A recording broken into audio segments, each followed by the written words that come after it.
তুই বল টুম্পা, কি নিসনি তুই সরকার থেকে? এখন তো বডিগার্ড নিয়ে ঘুরে বেড়াচ্ছি, তোরা তো প্রাণের ভয় কেন? হ্যাঁ, প্রাণের ভয় কেন? তুই তো প্রতিবাদী, প্রতিবাদী টুম্পা, তাহলে ভয় কেন? প্রতিবাদ করতে গেলে ভয় কিসে? বডিগার্ড নিয়ে ঘুরে বেড়াস। আবার একজন বলেছে সরকার দিয়েছে, ও তো বলেছে সরকার থেকে কোনো সাহায্য নেবে না বা নেয় না, তাহলে সরকারের বডিগার্ডটা নিল কেন? নিজে হাঁটতে পারলো না, নিজে রাস্তায় বেরোতে পারে না, সরকার থেকে বডিগার্ড নেয়? হ্যাঁ, ও তো সরকার থেকে কোনো সাহায্য নেয় না, সবাই নেয়, ও হয়েছে হাত চাটে, ও নেয় না, ও দেখে আর হাত চাটে। না, ভাষা তো ভালোই নয়।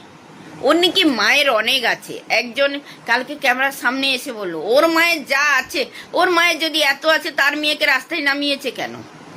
তার মেয়েকে রাস্তায় নামিয়েছে কেন? তার মেয়ে কেন বিজেপি থেকে গাদা গাদা টাকা হাত পেতে নিচ্ছে? কেন মেডেল নিতে আসছে? ডায়লগ মেরে মুখ্যমন্ত্রী আশেপাশে লোকদের গালি মেরে খুব মেডেল নিতে খুব শখ হয়েছিল, তাই না? হ্যাঁ, শোন টম্পা, তুই যত ভিডিও বার করবি, এবার আমি আসছি। এতদিন সবাই প্রতিবাদ করছিল, তো এবার আমি করব, আমি আসছি। টুম্পা সোনা, শোন টুম্পা, তুই কালকে ডায়লগ দিচ্ছিলি না? হ্যাঁ, তুই কালকে ডায়লগ দিচ্ছিলি না যে আমার ভিডিওতে কমেন্টে রেখে যায় আমি তিলক পড়লেও হয়েছে বিজেপি, আমি ঠাকুর মন্দিরে গেলে বিজেপি, আমি প্রতিবাদ করলে বিজেপি, আমি হয়েছে কোথাও বেরোলে বিজেপি। তুই বিজেপি নয়, তুই বিজেপির হয়ে চামচেগিরি করবি? তুই বিজেপি নয়, তোকে বিজেপি করলেই গায়ে ফসকা পড়ছে?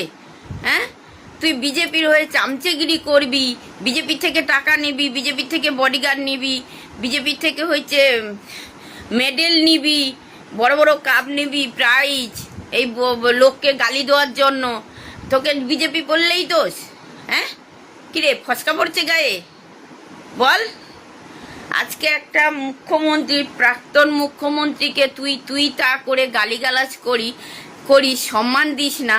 আরে শোন, তাকে তো হারিয়েছিস তোরা, বুঝলাম, মানুষকে ভয় দেখিয়েছে, ধমকি দিয়েছে, উমুক করেছে, সেটা তো উনি করেনি, ওনার চামচেরা করেছে। এই যে যত সিনেমার আর্টিস্ট ঢুকিয়েছিল, যত হয়েছে, আরে আধারে বাদারের চামচেগুলো ভয় দেখাতো। দিদি তো নিজে গিয়ে কারোর বাড়ি বলে আসেনি যে তোমাদের মেরে ফেলবো, কেটে ফেলবো, খেতে দেবো না, বলেছিল? বল, প্রমাণ দিতে পারবি যে দিদি নিজে গিয়ে বলেছিল? দিদির চামচেরা বলেছিল। শোন, দিদির চামচেরা খারাপ কাজ করেছে, তেমনি ভালো কাজ করেছে। তোরা ভালোটা ভুলে গিয়ে খারাপটাকে তুলে ধরিস। তুই তো চামচেরা, তোর হয়ে আবার অনেক দালালি করতে আসে অনেকে। তারা জানে 2007 সালে যখন নন্দীগ্রামে লাখ লাখ বডি পড়েছিল, তখন দিদি গেছিল হেঁটে হেঁটে, অটোতে করে, রিক্সায় করে, তারপরে হয়েছে বাইকে করে, স্কুটিতে করে গেছে। ওই মারামারি দাঙ্গাতেও দিদি ওখানে দৌড়েছে, নিজের প্রাণের ভয় করেনি কখনো, নিজের প্রাণ হাতে নিয়ে দৌড়েছিল নন্দীগ্রামে। তখন কোথায় ছিলি? তোর প্রতিবাদ কোথায় ছিল? তোর প্রতিবাদ কোথায় ছিল? তোর ওই হয়েছে চামচা মহিলাগুলো কোথায় ছিল?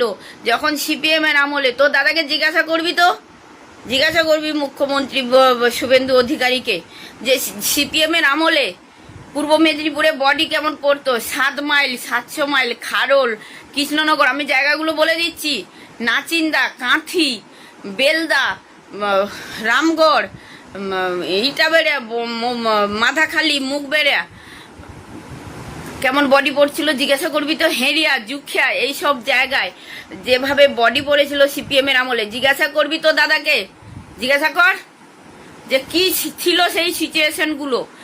আমরা ভোগ করেছি, তোরা যেমন একটা হুমকিতে ভোগ করেছিস না, তেমনি আমরা না বডি রেখে ভোগ করেছি। লাশ মাটিতে বিছিয়ে ছিল করোনার মতো, করোনায় যেমন লাশগুলো বিছিয়ে ফেলেছিল না, কবর দিত, এ করতো, তখনও আমরা এইসব দেখেছি, বুঝেছিস? যদিও ছোট ছিলাম, তবুও সারা রাত করে ঘুমাতাম না গুলির আওয়াজে সারাদিন কিচ্ছু হতো না।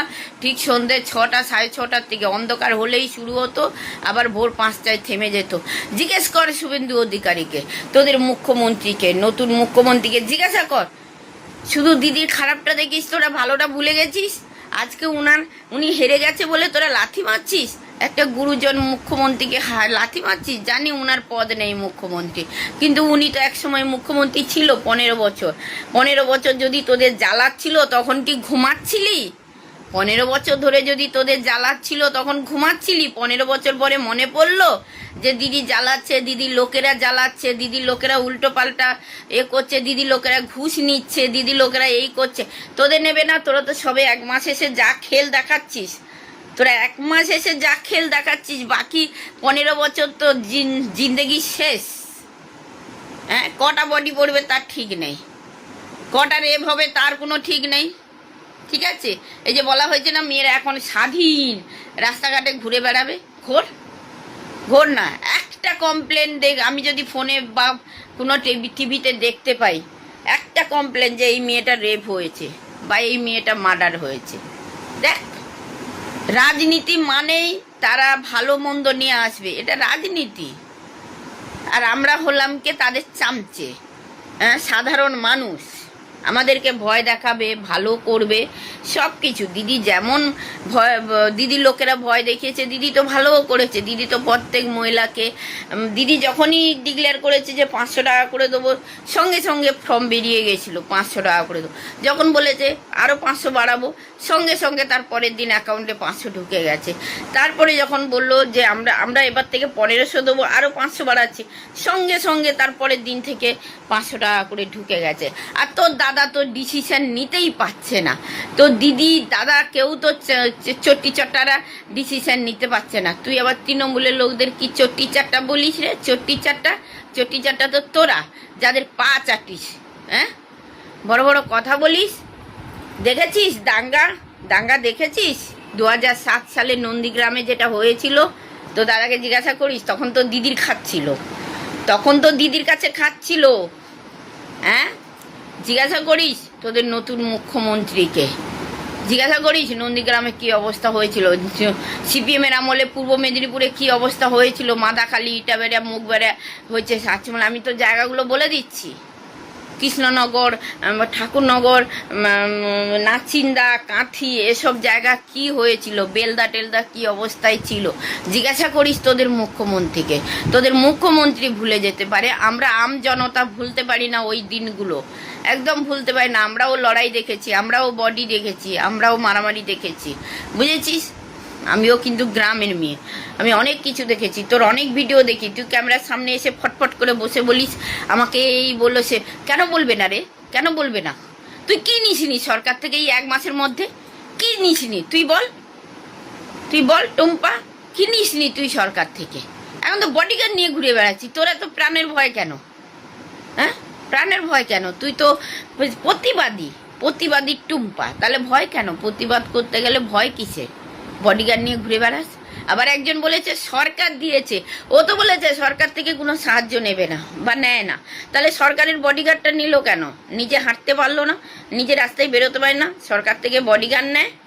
হ্যাঁ, ও তো সরকার থেকে কোনো সাহায্য নেয় না, সবাই নেয়, ও হয়েছে হাত চাটে, ও নেয় না, ও দেখে আর হাত চাটে। আমি বুঝলাম, অন্যায়গুলো ও তুলে ধরে, প্রতিবাদ করে, খুব ভালো লাগে। ওর অনেক ভিডিও আমার ভালো লাগে, আমি সবসময় ওর ভিডিও ভোটের আগেও দেখতাম, এখনও দেখি। আমি হয়েছে অনেক ভিডিও আমার ভালো লাগে, কিন্তু অনেক কিছু ভিডিও আছে ও যে ব্যবহারগুলো করে সেগুলো ভালো লাগে না। কিছু নয়, 12 আনা ভাষা তো ভালোই নয়। ওর নাকি মায়ের অনেক আছে। একজন কালকে ক্যামেরার সামনে এসে বললো ওর মায়ের যা আছে, ওর মায়ের যদি এত আছে তার মেয়েকে রাস্তায় নামিয়েছে কেন? তার মেয়েকে রাস্তায় নামিয়েছে কেন? তার মেয়ে কেন বিজেপি থেকে গাদা গাদা টাকা হাত পেতে নিচ্ছে? কেন মেডেল নিতে আসছে? ডায়লগ মেরে মুখ্যমন্ত্রী আশেপাশে লোকদের গালি মেরে খুব মেডেল নিতে খুব শখ হয়েছিল, তাই না? হ্যাঁ, শোন টম্পা, তুই যত ভিডিও বার করবি, এবার আমি আসছি। এতদিন সবাই প্রতিবাদ করছিল, তো এবার আমি করব, আমি আসছি। কারণ আমরা বডি দেখেছি, লাশ দেখেছি, হাজার হাজার লাশ দেখেছি আমরা, ঠিক আছে? তাই কারোর ভালো সময় যদি থাকতে পারো, তার খারাপ সময়ও তোমাদেরকে থাকতে হবে, ঠিক আছে? কখনো কাউকে গালি দিয়ে না নিজেকে বড় করা যায় না। একটা কথা মাথায় রাখবি সব সময়, কাউকে গালি দিয়ে কোনো দিন বড় হওয়া যায় না। চলো, টাটা।